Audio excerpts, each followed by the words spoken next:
This is a project on team processes in new ventures. There's a lot of research on entrepreneurship, but the majority of that research has focused on entrepreneurial individuals. So you tend to see the entrepreneur as a lonely figure who's working in solitude, developing his or her company by himself or herself. But most of the more knowledge-intensive new ventures are actually started by teams.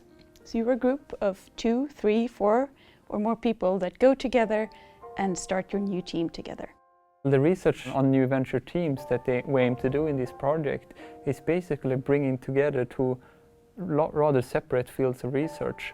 The team behavior research, which is big in, say, sports psychology or in top management team in big corporations, and the entrepreneurship research, which is really about how new organizations emerge, grow, and contribute to society. And these research spheres have been largely disconnected, but we want to bring them together. And we know that groups behave very differently from individuals. So when we're part of a group, we're thinking differently, we have a different way of making decisions, we have a different way of organizing our thoughts, organizing our ideas. We might have a conflict, we might trust each other, we might stop trust one another, and all of these things has a huge impact on decision making and behavior in these firms.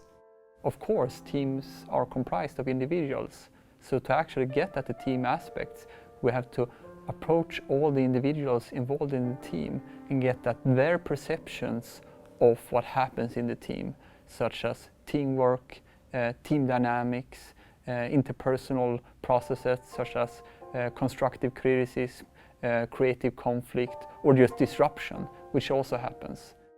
There are 3 things that makes this project unique.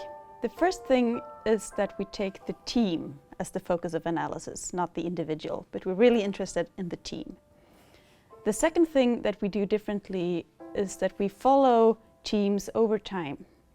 The third thing that makes the project unique is that we combine the use of quantitative methods, so we have a survey that we ask them to fill in, with the use of more qualitative approaches where we go in more open-minded, more inductive, and interview people and get them to actually talk to us and explain what's behind the things that we measure and capture in the survey.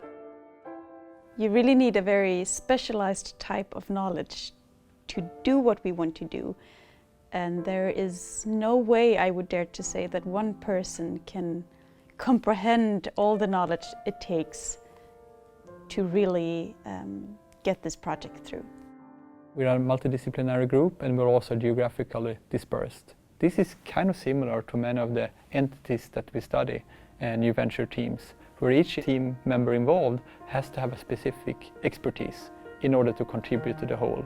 But you also have to have some type of basic understanding of what other people know so that you can communicate effectively. So I think we're all dependent on one another and one another's skills and competences and research interests to be able to carry out the project in full.